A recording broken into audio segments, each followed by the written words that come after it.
ప్రభువును రక్షకుడైన యేసుక్రీస్తు వారి నామములో దేవుని పాద సన్నిధిలో కూడిన మీ అందరికీ నా హృదయపూర్వకమైన వందనాలు తెలియజేస్తూ దేవుని వాక్యం కొరకు ప్రేమతో ఆహ్వానిస్తున్నాను.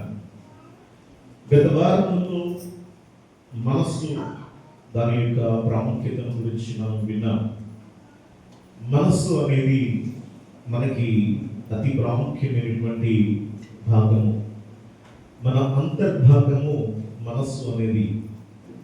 ఈ మనస్సును పుట్టే తలంపులు మనము చేయుటకు ప్రేరేపించేటటువంటిది హృదయం అన్నది మనం జ్ఞాపకం చేస్తున్నాం. మనస్సులో చెడు తలంపులు పుడతాయి, మంచి తలంపులు కూడా పుడతాయి. వాటిని చేసేలా ప్రేరేపించేటటువంటిది హృదయము అనేది మనం జ్ఞాపకం చేసుకున్నాం. ఇందులోనే మనం దేవునిని ఆశ్రయించే మనసు, 5 మనస్సులు, మంచి మనస్సు గురించి చెప్పుకున్నాం. 1 దేవునిని ఆశ్రయించే మనసు, 2 మంచి మనస్సు, 3 దీన మనస్సు, 4 యథార్థమైన మనస్సు, 5 ఏక మనస్సు. ఈ 5 మనస్సుల గురించి మనం ధ్యానం చేశాం. మనం 441 సార్లు బైబిల్ మొత్తంలో మనం చూస్తాం. అంటే మంచి మనస్సు గురించి, మారు మనస్సు గురించి రాయబడిన మాటలు 441 సార్లు. అయితే ఈ దినాన మనము మరికొన్ని విషయాలు జ్ఞాపకం చేసుకుందాం. దానిలో ప్రత్యేకంగా మొదటిగా ఈ దినం ఒక ప్రత్యేకమైన దినం. అదేమిటి అని అంటే Sunday school world Sunday school day. ఈరోజు ప్రపంచ సండే స్కూల్ దినం. ఈరోజు ఈ యొక్క ప్రపంచ సండే స్కూల్ దినము మన యొక్క క్రైస్తవ సంఘాలు సండే స్కూల్ పిల్లలతో ఆనందిస్తూ వారు దేవుని స్తుతిస్తూ సంతోషిస్తూ ఉన్నారు. పిల్లగా మరి మూలకర్త మరి రాబర్ట్ రైట్స్ గారు ఈ యొక్క Sunday school father of the Sunday school అంటారు. ఆయన మరి ఈ యొక్క సండే స్కూల్ ప్రారంభించినట్లుగా మనం చూస్తాం. అయితే సండే స్కూల్ గురించి, చిన్న పిల్లల గురించి ఒక మాట మీకు జ్ఞాపకం చేస్తారు. ప్రతి దానికి మూలం మన మనస్సే అని చెప్పుకుంటున్నాం. మన పిల్లలకు మనం ఏమి నేర్పిస్తే అదే వాళ్ళు నేర్చుకుంటారు. మనం ఏం చేస్తే అది చూసి నేర్చుకుంటారు. అలాగే మనం ఏమి నేర్పిస్తే అదే వాళ్ళు నేర్చుకుంటారు. మనం చెప్పడం లేక మనం చేయడం, ఈ రెండింటిని చూసే పిల్లలు మనల్ని ఫాలో అవుతారు. కానీ పిల్లలకు తల్లిదండ్రులు వారి మనస్సులో ఏమి ప్రేరేపిస్తూ ఉన్నారు, ఏం పెడుతున్నారు మనసుల్లో, మన మాటలే ప్రభావితం చేస్తాయి మన పిల్లల జీవితాలు. మనం ఏం మాట్లాడినా చాలా జాగ్రత్తగా మాట్లాడాలి. చిన్న పిల్లలే కదా, తెలియదు కదా అని అనుకుంటాం మనం. కానీ ఆ మాటలు చాలా ప్రభావాన్ని చూపిస్తాయి. అది ఎప్పటికీ మర్చిపోకూడదు. దీంట్లో సైకాలజీలో చాలా విషయాలు ఉంటాయి. చైల్డ్ సైకాలజీలో ఆ పిల్లల యొక్క 1 month బేబీ నుంచి ఆ యొక్క ఆ ఏజ్ గడిచే కొద్ది స్టేజెస్ ఉంటాయి. ఆ స్టేజెస్ని బట్టి వారి మనస్తత్వంలో వారు ఎలా రిసీవ్ చేసుకోగలరు అనేటటువంటి విషయాలు ఉంటాయి. అందుకే ఈ విషయాన్ని జ్ఞాపకం చేసుకోవాలి. పిల్లలైనటువంటి వారికి వారి మనస్సుల్లో ఏ విధమైన విరోధ భావాలు కానీ, చెడు మాటలు కానీ, చెడు విషయాలు కానీ, లేకపోతే అసూయ, పగలు, ద్వేషాలు, ఇతరుల మీద, ఇవన్నీ కూడా మన పిల్లలు ఎప్పటికీ కూడా వాళ్ళకి నాటకూడదు. కానీ ఈ రోజుల్లో ఎక్కువగా పిల్లలలోకి తల్లిదండ్రులు లేక ఫ్రెండ్స్ లేకపోతే ఆ బంధువులు వాళ్ళ మనసులోకి నింపేస్తున్నారు అన్నమాట. ఒక విషయాన్ని జ్ఞాపకం చేస్తారు. ఒక సహోదరుడు, ఆయన ఒక 2 కుమారులు 1 కుమార్తె ఉంటే వారి యొక్క స్నేహితుడు వారి కుమారుడు కొంచెం ఎదుగుతున్నాడు అన్న వయసులో ఏం చేశాడంటే, మీ నాన్న ఎలాంటోడో తెలుసా అని చెప్పాడంట. ఆ పిల్లాడికి ఏంటి అని అంటే, ఒరే మీ నాన్న మంచోడు కదరా, చూడు మీ నాన్న ఎలాంటి చెప్పులు వేసుకున్నాడో, నువ్వు చూడు నీకు ఎలాంటి చెప్పులు కొన్నాడో అన్నాడట. అనగానే ఆ పిల్లాడికి మనసులో నిజమే కదా అనుకుని చూసుకున్నాడు. ఆ తర్వాత చూడు మీ నాన్న ఎలాంటి షర్ట్ వేసుకున్నాడో, నీకు చూడు ఎలాంటి షర్ట్ కొన్నాడో, మీ నాన్న చూడు ఎలా ఉన్నాడో, నువ్వు చూడు ఎలా ఉన్నావో అంటూ ఆ పిల్లవాడి యొక్క మనసుల్లో భేదాన్ని సృష్టించాడు. ఎప్పుడైతే ఆ భేదాన్ని సృష్టించాడో అక్కడి నుంచి వాడు తల్లిదండ్రులతో ఏం మాట్లాడట్లేదు. ఎదగడం అయితే ఎదుగుతున్నాడు, కానీ తల్లిదండ్రుల దగ్గర తన బాధలు కానీ తన మనస్సులో ఉన్న తన విషయాన్ని కానీ వ్యక్తపరచడం లేదండి. తర్వాత ఒక రోజున ఎదిగాడు, కాలేజీకి వెళ్ళాడు. అప్పుడు అప్పటి వరకు సైలెంట్గా ఉంటున్నాడు, పట్టించుకోవట్లేదు, వాళ్ళ నాన్న చెప్పినా వినట్లేదు, అదొకలాగా ఉంటున్నాడు. వాళ్ళ మమ్మీ అడిగింది, ఏం రా నువ్వు ఎందుకు అలా ఉంటున్నావు అంటే, డాడీకి నేనంటే ఇష్టం లేదు అంత మొదలెట్టాడు. ఎందుకు, ఏమైంది నీకు అని అంటే, అప్పుడు జరిగిన విషయం అసలు నీకు ఎవరు చెప్పారు రా ఈ విషయాలు అంటే, పలానావాడు అని చెప్పాడు.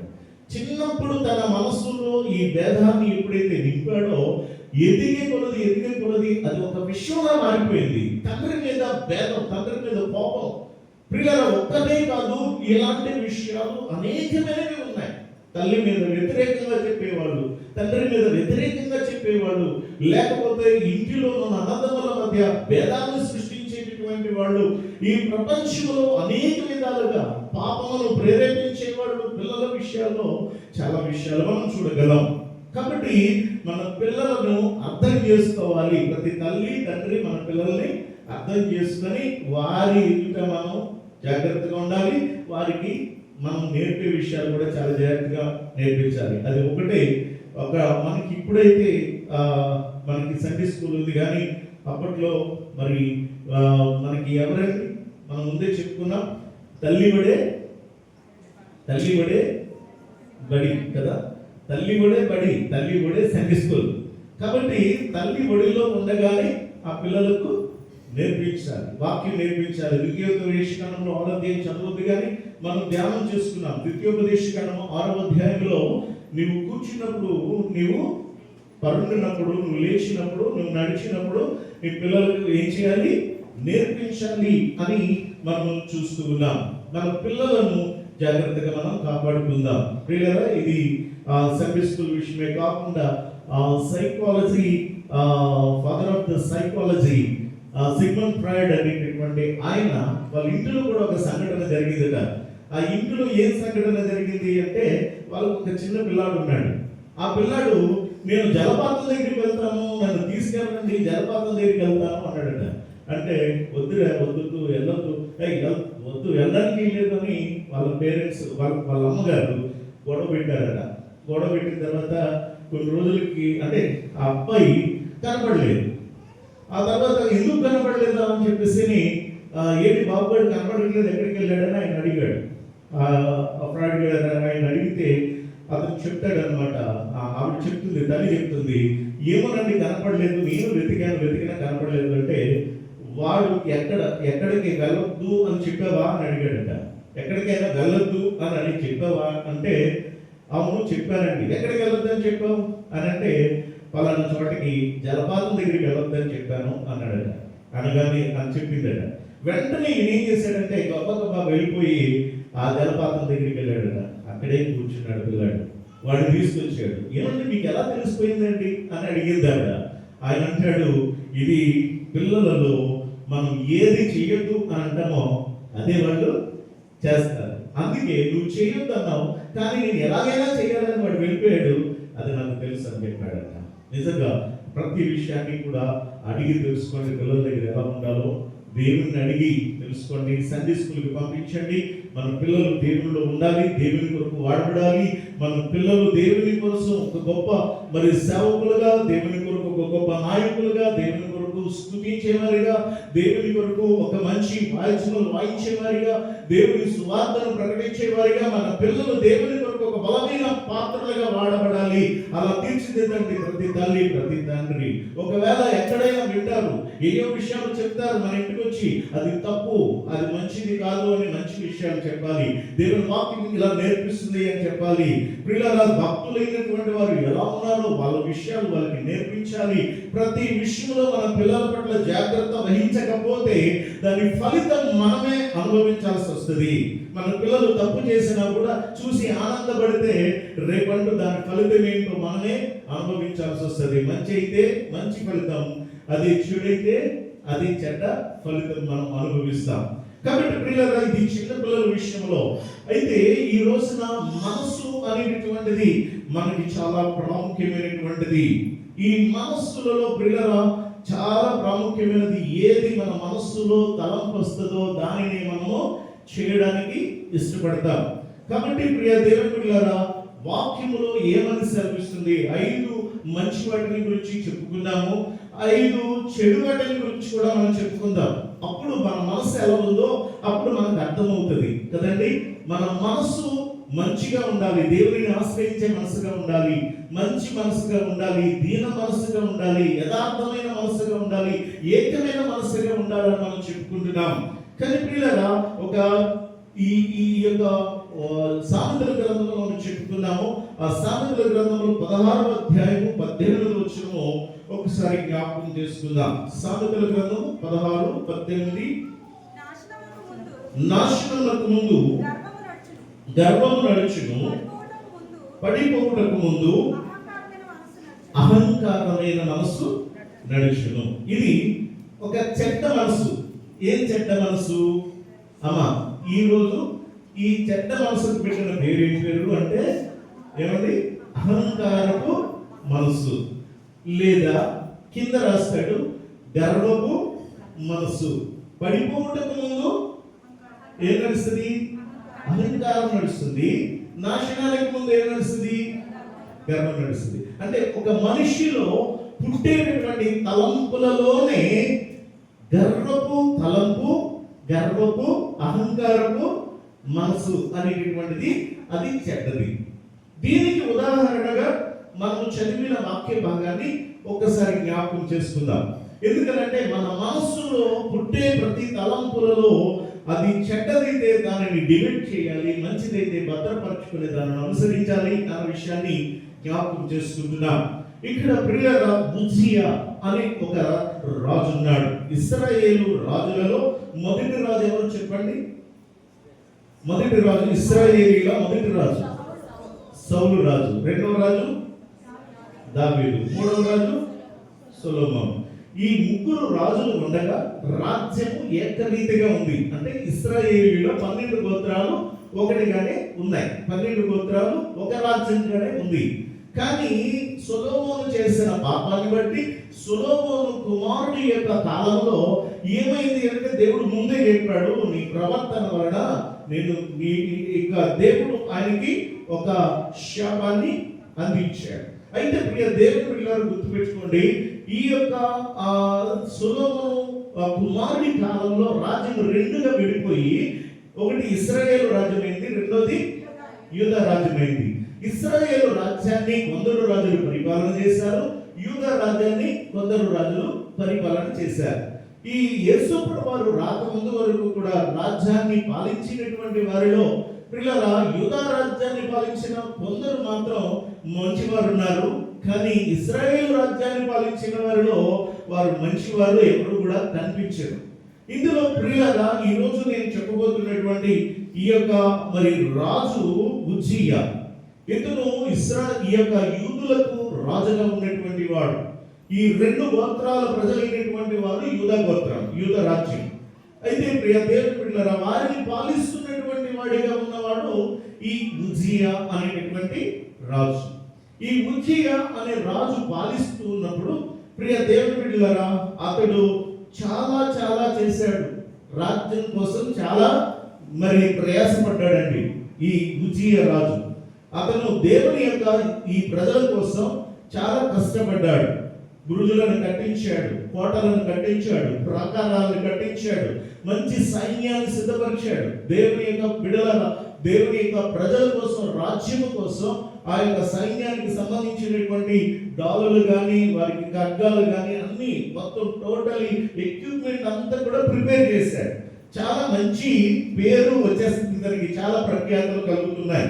ఇతను చాలా చాలా అద్భుతమైనటువంటి వాడిగా మారిపోయాడు. 15వ వచనము 26వ అధ్యాయము 15వ వచనంలో చూస్తే, మరియు అతడు అమ్ములనేమి పెద్ద రాళ్ళని ప్రయోగించుటకే ఉపాయశాలలు కల్పించిన యంత్రములను దుర్గములలోను బురుజులలోను ఉంచెను. అతడు స్థిరపడు వరకు ఆశ్చర్యకరమైన సహాయము కలిగెను గనుక అతని కీర్తి దూరముగా వ్యాపించెను. దేవునికి మహిమ కలుగును గాక. అమ్మా వింటున్నారా? నా మాట జాగ్రత్తగా వినండి. ఇక్కడ గమనించండి, రాజైన ఉజ్జియా 16 సంవత్సరాల వయసులో రాజయ్యాడు. 16 సంవత్సరాల వయసులో రాజయ్యాడు. యెరూషలేములో పాలించిన కాలం ఎంత అంటే 52 సంవత్సరాలు యెరూషలేములో పాలన చేశాడు. అయితే ఇతడు క్రమక్రమముగా అభివృద్ధి చేస్తున్నాడు రాజ్యాన్ని. రాజ్యంకు కావలసిన వాటన్నిటినీ సిద్ధపరుస్తున్నాడు. ఇంతగా అతడు చేస్తుంటే మిగిలిన రాజ్యాల వారు, మిగిలినటువంటి వారు ఇలా చేయలేకపోయారు. ఈయన గురించి ప్రచారం వెళ్ళింది, అందరికీ కూడా చాలా విషయాలు తెలిసాయి. ఈ ఉజ్జియా రాజు అనేటటువంటి వాడు చాలా మంచి కార్యాలు చేస్తున్నాడు, తన రాజ్యం కోసం చాలా మంచి ప్రయాసపడుతున్నాడు, చాలా టెక్నికల్ గా అన్ని ప్రిపేర్ చేస్తున్నాడు అని అన్ని తెలిసిపోయింది. ఇతని గురించి ఇతని కీర్తి ఏమైందంటే, అతని కీర్తి దూరముగా వ్యాపించింది. ఎక్కడో ఉన్నటువంటి వాడు తన తండ్రి రాజ్యాన్ని తనకి దక్కించుకున్నటువంటి వాడు ఇప్పుడు తాను అభివృద్ధిలోనికి వచ్చేసరికి, అతడు కీర్తి ప్రతిష్టలు వచ్చేసరికి, అతనికి పేరు వచ్చేసరికి, అతనికి ఘనత వచ్చేసరికి, అతని విషయంలో ఏం జరిగింది ఒక్కసారి వినండి. 16వ వచనం. అయితే అతడు స్థిరపడిన తరువాత అతను మనస్సున గర్వించి చెడిపోయాను. చాలండి. ఈరోజు గమనించండి ప్రియ దేవుని బిడ్డలారా, మొదటి చెడు మనసు ఏది? ఈ రోజు చెప్పుకునే మొదటి చెడు మనసు గర్వపు మనస్సు. ఇక్కడ రాజైన ఉజ్జియా మనసులో ఏం పుట్టింది? అమ్మా చెప్పాలి. గర్వపు మనసు అంటే గర్వము అతని మనస్సులో పుట్టిందండి. గర్వం పుట్టింది తన మనస్సులో. ఎందుకు గర్వం పుట్టింది? కారణం ఏమిటి? గర్వం. అతని గర్వానికి కారణం ఏమిటి చెప్పండి? అతని కీర్తి ప్రతిష్టలు ప్రపంచమంతా కూడా వ్యాప్తి చెందింది. చెప్పుకుంటున్నారు అందరూ, ఉజ్జియా అంట, యూదా రాజంట, అబ్బా ఎంత గొప్పవాడో, ఎంత జ్ఞానం గలవాడో, ఎంత ప్రఖ్యాతి సంపాదించుకున్నాడో చూడండి, ఆయన రాజ్యం చూడండి, ఆయన సైన్యం చూడండి, ఇలా చెప్పుకుంటూ పోతుంటే ప్రియ దేవుని బిడ్డలారా, తన మనస్సులో ఏమైంది? గర్వం పుట్టింది. మనలో కూడా అంతే. అనేక సందర్భాలలో ప్రియులారా, మనలో కూడా గర్వము అనేది ఆటోమేటిక్ గా వచ్చేస్తూ ఉంటది కదా. మనకు కీర్తి వస్తుంటే మనలో కూడా, ఎవరైనా పొగుడుతుంటే ఆ పొగడతలు విన్నప్పుడు కూడా మనలో ఏమొస్తుంది? గర్వం వచ్చేస్తూ ఉంటది కదా. నేను ఒకప్పుడు 90వ సంవత్సర కాలం అంటే నాకు చిన్నప్పటి నుంచి పాటలు పాడడం నాకు చాలా ఇష్టం. ఎక్కడైనా సినిమాకి వెళ్ళినా కూడా రోడ్డు కూడా పాడుకుంటూ వచ్చేసేవాడిని ఆ పాటలు. తర్వాత దేవుడి పాటలు పాడుకున్నాను. మారు మనసు పొందిన తర్వాత దేవుడి పాటలు తప్ప ఇంకో పాట పాడను, ప్లే చేయను. తర్వాత ప్రియ దేవుడిలారా గమనించండి, ఆ పాటలు బాగా పాడుతుంటే నేను పాడుకుంటుంటే హిందీలో నేను కన్వర్ట్ చేశాను. ఆ హిందీ సాంగ్ని ఏం చేశానంటే, అది వేరే పాటని హిందీలో కన్వర్ట్ చేసి పాడుకుంటుంటే ఓ వ్యక్తి విన్నాడు. విని చాలా బాగా పాడుతున్నారండి, మీ పాటని నేను రికార్డ్ చేస్తాను, ఏదేమైనా మీ పాటని నేను రికార్డ్ చేసి అందరికీ తెలిసేలా చేస్తాను. క్యాసెట్ తను రికార్డ్ చేయడానికి అన్ని ప్రిపేర్ చేశాడు. నాలో పుట్టేసింది. చెప్పండి నాలో పుట్టేసింది. నిజమేనా? ఎక్కడికి వెళ్తే అక్కడ ఆనందవరం పాటలు పాడాలి, ఆనందవరం పాటలు పాడాలి అనేవారు. పాట పాడించుకునేవారు. ఖచ్చితంగా నేను వెళ్తే ఖచ్చితంగా అక్కడ అందరినీ ఆపేసి అతను మా ఊరు వెళ్ళినా, ఏ చర్చికి వెళ్ళినా, ఎక్కడికి వెళ్ళినా కూడా అంతటి నాకు పేరు వచ్చేసరికి నా హృదయంలో నేను బాగా పాడుతున్నాను అనమాట. మంచి టాలెంట్ ఉన్నదన్నమాట నాలో. ఆయన క్యాసెట్ చేసేద్దాం అనుకుంటాడు.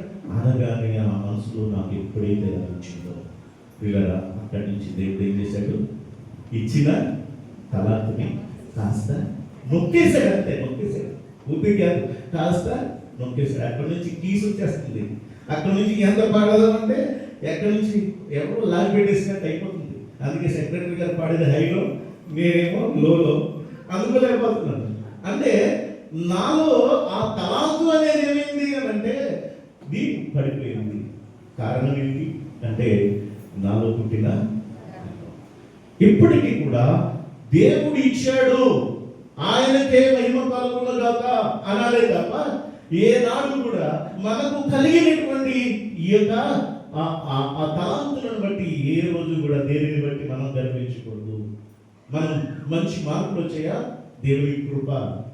మంచి పేరు ప్రఖ్యాతులు వచ్చాయా, దేవుని కృప. మనకి మంచి జ్ఞానం ఉందా, దేవుని కృప.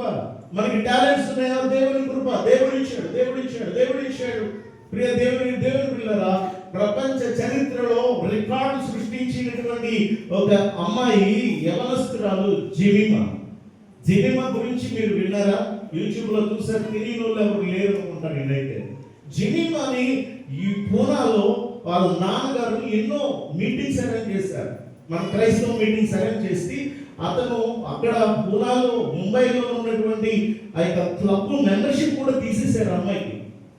అయినా కూడా పిల్లరా తిరిగి మరలా సంపాదించుకున్నది ఈ రోజున నాట్అవుట్ తో 127 రన్స్ తో నాట్అవుట్ గా నిలిచి సెమీఫైనల్ నుంచి ఫైనల్ కి చేరిన ఒక ఏకైక క్రైస్తవ యవనస్తురాలు.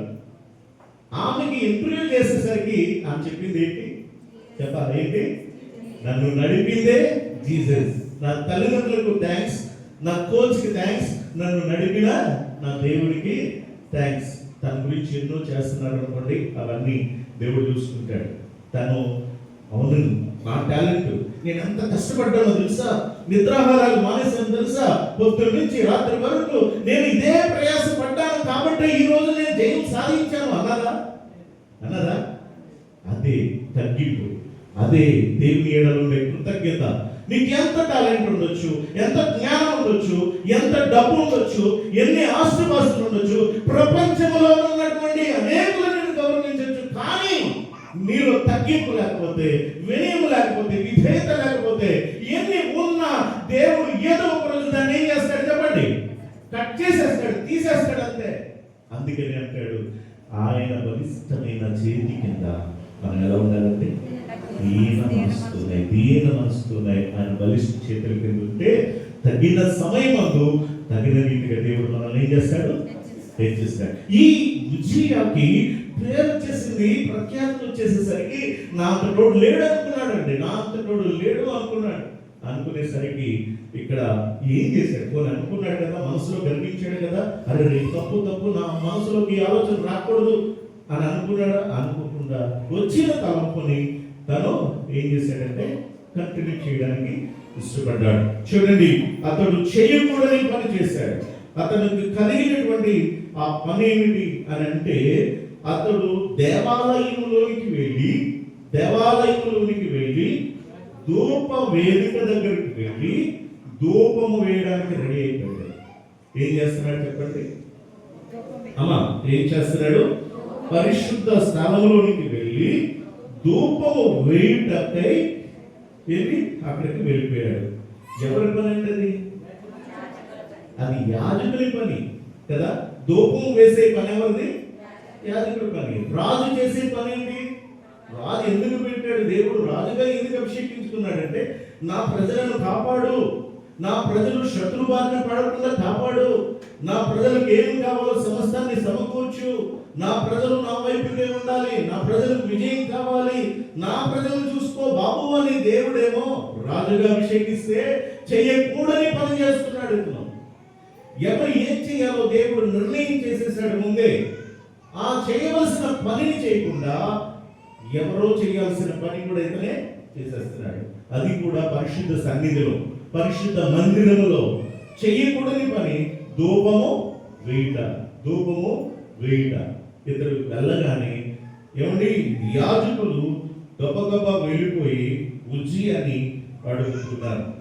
అక్కడ అహరోను సంతవాదారు అనేటువంటి యాజకులు పనియే కానీ నీ పని కాదు, పరిశుద్ధ స్థలంలో నుండి బయటికి పో, నువ్వు ద్రోహం చేసి ఉన్నావు, దేవుడైన యెహోవా సన్నిధిని ఇది నీకు ఘనత కలుగజేయదు అంటున్నారు.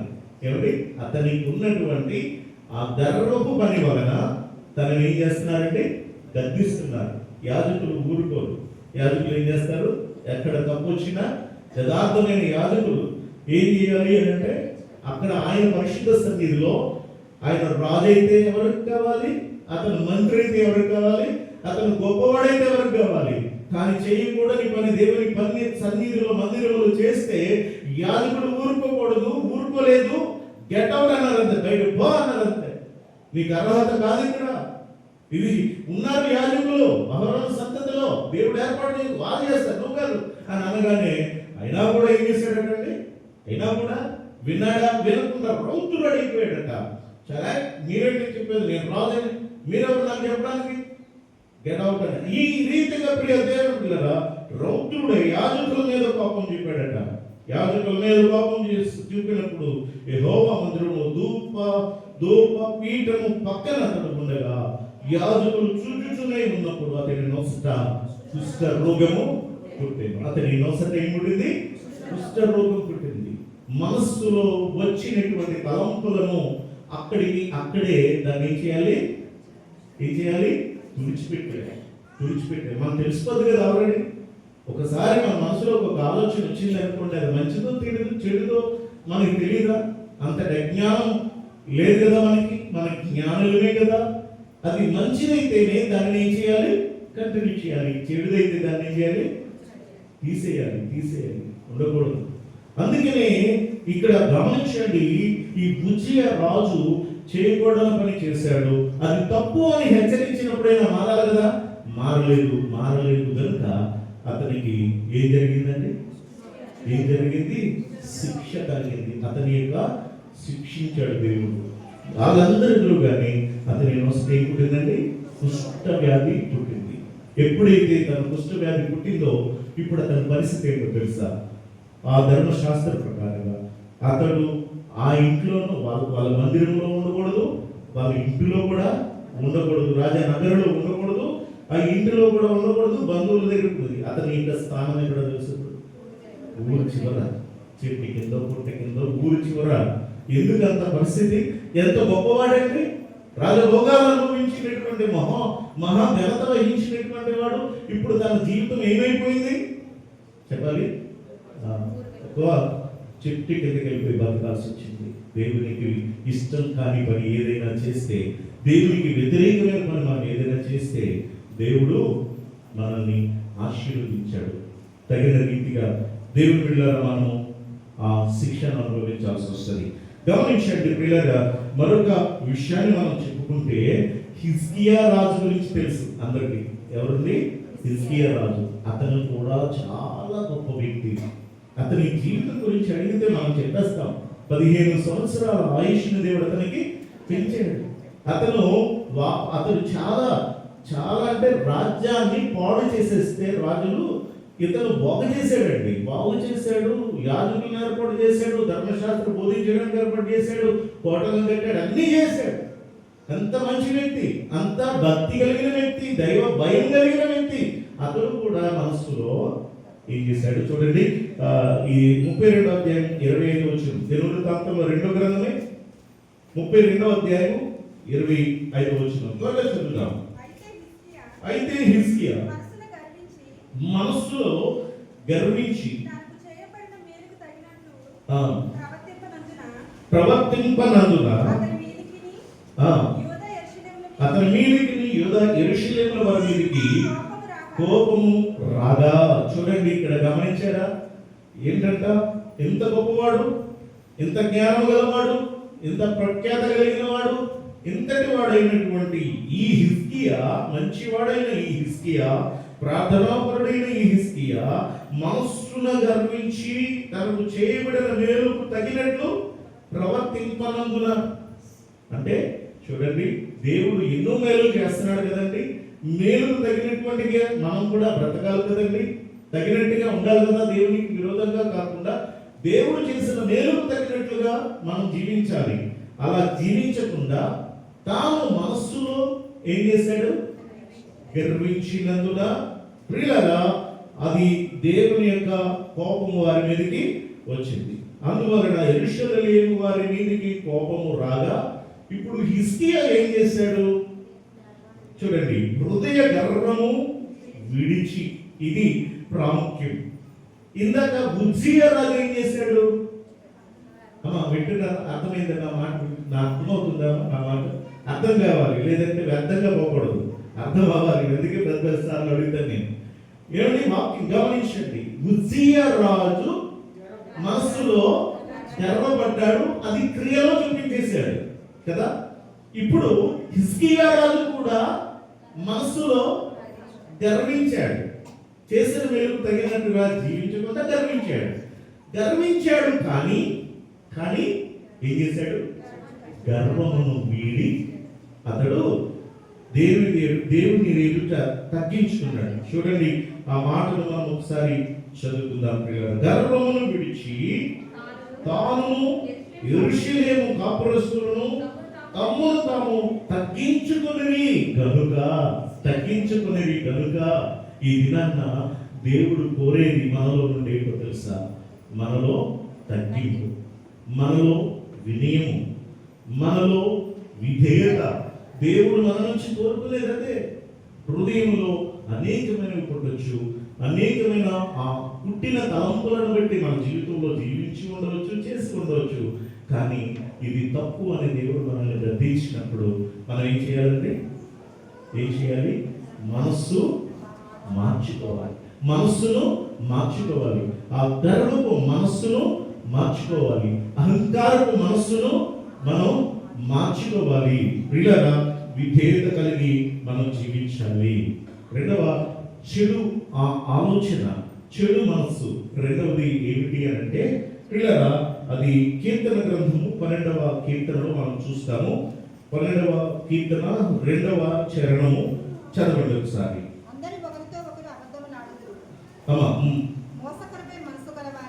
మోసకరమైన మనస్సు గలవారై ఇచ్చకములాడు పెదవులతో పలుకుదురు. చూడండి, ఇప్పుడు ఒక మనసు కనిపించింది. ఆ మనసు ఎలాంటి మనసు అండి? మోసకరమైన మనసు. అంటే మోసం చేసేవాళ్ళు చాలా మంది ఉన్నారు ఈ లోకంలో. ఏమండి, ఇంట్లో వాళ్ళే మోసం చేసేస్తారు కదా. అందుకని మీ సహోదరుని కూడా నమ్మొద్దన్నారు. అలాగని నమ్మకపోతే మన జీవితం ముందుకు సాగదు. అది తెలివిగా జాగ్రత్తగా మనం వెళ్ళాలి. కాబట్టి నమ్మకము అనేటువంటిది మనకి చాలా ప్రాముఖ్యం. ఇక్కడ ఏంటంటే మనస్సులో ఎలాంటి మనస్సు కలిగి ఉంటారు కొంతమంది అంటే మోసపు మనస్సు కలిగి ఉంటారు. అందుకే మీకా గ్రంథంలో మనం చూస్తాము 2వ అధ్యాయంలో, మంచముల మీద పరుండి మోసపు క్రియలు యోచించు వారికి శ్రమ. ఎవరికి శ్రమ? చెప్పండి. ఏంటంటే పాస్టర్ గారు ఆశీర్వాదాల కోసం చెప్పాలి కానీ, దేవుళ్ళ కోసం చెప్పాలి కానీ, ఏంటి ఇవన్నీ మనకి అనుకుంటున్నారా? ఇదే మనకి కావాలి, ఇదే కావాలి మనకి. ఏమండి, ఆశీర్వాదాలు ఇవన్నీ కాదు, మనకి సిద్ధపాటు కావాలి. మన మనసులో మారాలి. మన సిద్ధపాటు చాలా ప్రాముఖ్యమైనటువంటిది. ఆయన రాకడలో మనం ఉన్నాం కాబట్టి మారు మనసులో కూడా మనం జీవించాలి. ఇక్కడ గమనించండి ప్రియ దేవుళ్ళారా, మంచముల మీద పరుండి ఏం చేస్తారట? ఏం ఆలోచిస్తారట? మోసపు క్రియలను యోచించేవారు ఉన్నారట. వారికి ఏంటంట? శ్రమ అండి, వారికి శ్రమ. మనకి అందరికీ తెలిసిన వ్యక్తి, ఒక వ్యక్తి ఎవరు? అందరికీ తెలిసిన మనకి యాకోబు గురించి తెలియని వాళ్ళు ఉన్నారా? మోసగాడు. ఎంత మోసగాడు అంటే తన అన్నయ్యని మోసం చేశాడు, తన తండ్రిని మోసం చేసి దీవెనలు పోగొట్టుకున్నాడు. దీనికి మూల కారణం ఎవరు చెప్పండి? Very good. ఎవరండి?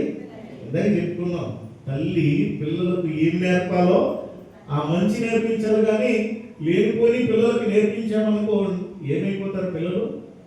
ఇద్దరు అన్నదమ్ములు కొట్టుకు చచ్చిపోయే పరిస్థితికి వచ్చారు, ఏశావు యాకోబు. కానీ దేవుని ప్రణాళిక ఉన్నది కాబట్టి అక్కడ ఈ కార్యం జరిగింది. కానీ ఇక్కడ ఈ యాకోబు తండ్రిని మోసం చేశాడు, అన్నయ్యని మోసం చేశాడు. సరే, మోసం చేసినోడు ఏమైనా బాగుపడ్డా? ఏమండి బాగుపడ్డా? ఎక్కడ మోసపోయాడండి? వాళ్ళ మాయ దగ్గర మోసపోయాడు. వాళ్ళ మాయ 2 సార్లు మోసం చేస్తాడు. ఒకసారి ఏమన్నా ఏమండి రాహేలు ప్రేమించాడు, రాహేల్ నుంచి పెళ్లి చేయడం, సరే చేస్తాను, ఇంకా 7 సంవత్సరాలు నాకు కొలువు చేయడం అన్నాడు. ఒకసారి పెళ్ళి అయిపోయింది. తీరా చూస్తే పెద్ద ఏ మాయ ఎలాంటి మోసం చేశాడంటే, బాబు మా ఇంట్లో పెద్దదానికి కాకుండా చిన్నదానికి ఇది మోసం. సరే ఇంకొక 7 సంవత్సరాలకి నా చిన్న కూతురు ఇచ్చేస్తాడు, చేసేస్తాడు. తర్వాత మళ్ళీ ఏం జరిగింది? పశువుల విషయంలో, గొర్రెల విషయాలు కూడా మోసం చేశాడు మాయ. ప్రియ దేవుని బిడ్డలారా, మనం ఏం చేస్తామో అదే తిరిగి మనకు వస్తుంది. గుర్తుపెట్టుకోండి. ప్రతి మాట మనసులో జాగ్రత్త భద్రం చేసుకోండి. మన మాట కానీ మన క్రియ కానీ ఎలాంటిదో తెలుసా? బంతితో పోల్చి మాట్లాడుకోవచ్చు. గోడకి బంతి వేసి కొడితే ఏమవుతుంది? మనం ఏం చేస్తే అది తిరిగి మనకి వస్తుంది. నా ఫ్రెండ్ ఒక ఆయన ఉన్నారు విజయవాడలో, చాలా మంచి వ్యక్తి. తన తమ్ముడు అమెరికా వెళ్ళాలి, తమ్ముడు అన్నయ్య నేను అమెరికా వెళ్ళాలి, ఒక ఆస్తి చూపించాలి, డబ్బు కావాలి కదా, ఆస్తి చూపించాలి కదా, మన ఇద్దరు పేరు మీద ఇల్లు ఉంది కదా అన్నయ్య, నాకు నా పేరు మీద ఇల్లు రాసేదా, వెళ్ళి నీకు డబ్బులు పంపిస్తాను, నీకు కావాలంటే ఏం కావాలంటే చేస్తానన్నాడు. ఓన్లీ తమ్ముడే కదా అని నమ్మి వాళ్ళ అన్నయ్య ఏం చేశాడంటే సిగ్నేచర్ చేశాడు. అర్థం చేసుకోండి, సిగ్నేచర్ చేశాడు. అయిపోయింది. వెళ్ళిన తర్వాత తమ్ముడు మీరు చర్చ్ కట్టుకోవాలనుకుంటున్నాను రా, నాకు కొంత డబ్బులు కావాలి, ఆ భాగం నాకు ఇచ్చేసేరా, సగం భాగం ఉన్నదంటే, నీకెక్కడ వస్తాయి, నీకెక్కడ దాస్తి అన్నాడు. చూసారా, ఇందాక చెప్పాను కదా, సొంత ఇంట్లో వాళ్ళే నమ్మడానికి లేదు, జీవితంలో అలా మోసాలు చేసేవాళ్ళు ఉన్నారు. వాడు ఏడుపు అయ్యో ఏంటిది నువ్వు అలా చేసేది, నా తమ్ముడు వల్ల నేను సిగ్నేచర్ చేసేది, నువ్వు ఎలా చేసేవి ఏంటారంటే, నువ్వేం చేసుకుంటా చేస్తాను. కొత్త మీద నాన్నగారు చనిపోయినప్పుడు వచ్చాడు, మళ్ళీ మాటలు కలిసాయి. తర్వాత మంగళగిరిలో 1000 గజాల స్థలం కొన్నాడు వాళ్ళ తమ్ముడు. అప్పుడు అన్నయ్య ఆ స్థలం సంగతి ఏంటో చూడు, అవన్నీ దగ్గరుండి రాయించేసి నాకు పంపించే డాక్యుమెంట్ అన్నాడు. సరేరా తమ్ముడు అన్నాడు. తర్వాత ఆ తమ్ముడు వచ్చాడు, డాక్యుమెంట్లు వేయని అంటే ఆ డాక్యుమెంట్లు ఇస్తే అందులో 500 గజాలు తమ్ముడికి, 500 గజాలు అన్నయ్యకి. ఏమైంది? మోసం అన్నయ్య చేశాడు, తిరిగి మళ్ళా అన్నయ్యతోనే మోసపోయాడు. అదేంటి నువ్వు చేసిందేంటి? నిజమే పిల్లరా, దేవుని నమ్మిన బిడ్డలను యథార్థముగా నీతిగా మనం జీవించిన రోజున మంచి మార్గాలు తెలుస్తాడే కానీ మనం ఎప్పుడు మోసం చేస్తామో, ఎవరినైనా సరే ఎప్పుడైతే మనం కీడు చేస్తామో తప్పనిసరిగా అది తిరిగి మన 2 అంతలు మన మీదకి వస్తుంది. ఎప్పటికీ మనం మర్చిపోకూడదు. అందుకే భయం కలిగి ఉండాలి, భక్తి కలిగి మనం విశ్వాసంతో మనం జీవించాలి. చెప్పండి, 2వ మనసు ఎలాంటిదండి? ఏదండి? మోసకరమైన మనసు. తర్వాత మిగిలిన వాటి గురించి మరొకసారి జ్ఞాపకం చేసుకుందాం. అయితే ఈ రోజున దేవుడు మన నుండి కోరుకునేటటువంటిది ఏం కావాలి? మనస్సు మారి మనము నూతనముగా అవ్వాలి. అందుకనే రోమపత్రిక 12వ అధ్యాయంలో మనం చదువుకున్నాం, మీ మనస్సు మారి నూతన మగుట వలన రూపాంతరము పొందుడి. చూడండి 2వ వచనము, మీరు ఈ లోక మర్యాదను అనుసరింపగా ఉత్తమము అనుకూలము సంపూర్ణమైన దేవుని చిత్తమేదో పరీక్షించి తెలుసుకున్నట్టు మీ మనస్సు మరి నూతన మొదట వలన రూపాంతరము పొందుడి. ఏం మారాలండి? ఏం మారాలి? దానినే మారు మనస్సు అని చెప్పంటున్నాం.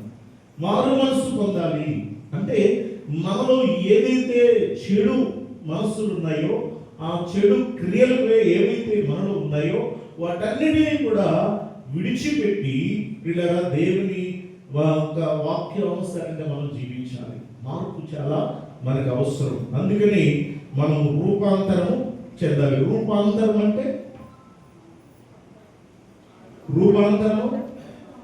మార్పు మార్పు మార్పు ఏమండి? ఒక రూపంలో పూర్తిగా మార్చబడుట. యేసు ప్రభువు ప్రార్థించినప్పుడు ఆయన కొండ మీద రూపాంతరము చెందారు. అంటే అప్పటికి వారు చూసినటువంటి ముఖం వేరు. అర్థమవుతుందా? యేసయ్యను అప్పటి వరకు చూసిన ముఖం వేరు, రూపాంతరము చెందినప్పుడు చూసిన ముఖము వేరు. అప్పుడు చూడగలిగారు, రూపాంతరం చెందిన తర్వాత చూడలేకపోయారు. అది గొప్ప మార్పు. ఈ దినాన మన జీవితం కూడా అలా ఉండాలి. మారాలి. మన మనసు మారాలి, మన క్రియలు మారాలి, మన మాటలు మారాలి, మన ప్రవర్తన మారాలి. మారకపోతే అక్కడ అంటాడు కదా, మనం పోయిన వారం చదువుకున్నటువంటి వాక్యంలో యోహాను గారి దగ్గర బాప్తిసం తీసుకోవడానికి వస్తున్నారు యూదులు వస్తున్నారండి. అలాగే అందులో ఉన్నటువంటి వారిలో పరిసయ్యులు, శాస్త్రులు వస్తున్నారు. వీళ్ళు వస్తూ ఉంటే వాళ్ళు కూడా బాప్తిసానికి రెడీ అయిపోయి వస్తుంటే ఏమన్నాడు తెలుసా? సర్పసంతానమా, రాబో ఉగ్రం నుంచి తప్పించుకోవడానికి మీకు బుద్ధి చెప్పిన వాడు అని చెప్పి గర్వించారు. మారు మనసుకు ఇదిగో గొడ్డలి చెట్ల వేళ ఉంచబడి ఉన్నది.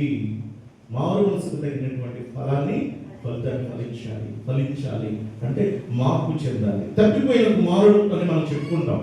రెండవ కుమారుడిగా ఆ చిన్న కుమారుడు ఉన్నాడు కదా, ఆ కుమారుడు తండ్రి మీద తిరుగుబడి మనస్సులో గర్వించి అహంకార స్వభావంతో అనేక ఆలోచనలతో తండ్రిని విడిచి వెళ్ళిపోయినప్పుడు, తను స్వతహాగా బ్రతకాలనుకుని వెళ్ళిపోయినప్పుడు అతడు ఏమైపోయాడండి? మనకి తెలిసిందే కదా. అతని జీవితం ఏమైంది? చివరికి పందులు తినేటటువంటి పొట్టు తింటూ బ్రతికాడు. కానీ అక్కడ అతనికి మార్పు వచ్చింది. ఏమిటి ఆ మార్పు? నేను ఇప్పుడే నా తండ్రి దగ్గరికి వెళ్ళాలి. హిజ్కియాకు వచ్చిన మార్పు ఇతనికి వచ్చింది. ప్రియ దేవుడు, ఇక్కడ ఇప్పుడే నేను నా దగ్గరికి వెళ్ళాలి. నా తండ్రి దగ్గర అనేక మంది కూలి వాళ్ళకి అన్నం దొరుకుతుంది, నేనైతే ఇక్కడ ఆకలితో చచ్చిపోతున్నాను. అది పశ్చాత్తాపంతో కూడిన మారు మనసు. అందుకనే బయలుదేరి తండ్రి దగ్గరికి వెళ్ళాలి. నేను వెళ్తాను, కానీ మొదట స్థానం నాకు ఇప్పుడుగా మా నాన్న. ఇప్పుడు నేనేమని అడుగుతానంటే, నీ పనివారిలో ఒకటిగా నన్ను పెట్టుకో అని నేను అడుగుతాను అనుకుని ప్రిపేర్ అయ్యి వెళ్తున్నాడు. మారు మనసు. కాబట్టి అప్పుడు తండ్రి ప్రేమ గొప్పది కదా. స్వీకరించాడు, ఎదురు చూశాడు, స్వీకరించాడు, తను ముద్దు పెట్టుకున్నాడు. తనకి మరలా తిరిగి రాజా వైభోగములతో అతన్ని గౌరవించాడు. అది తండ్రి యొక్క ప్రేమ. మన తండ్రి అయినా మన యేసయ్య, మన పరమ తండ్రి, మన రక్షకుడు మనల్ని ప్రేమిస్తున్నాడు. మనల్ని తన చేతులు చాపి పిలుస్తున్నాడు.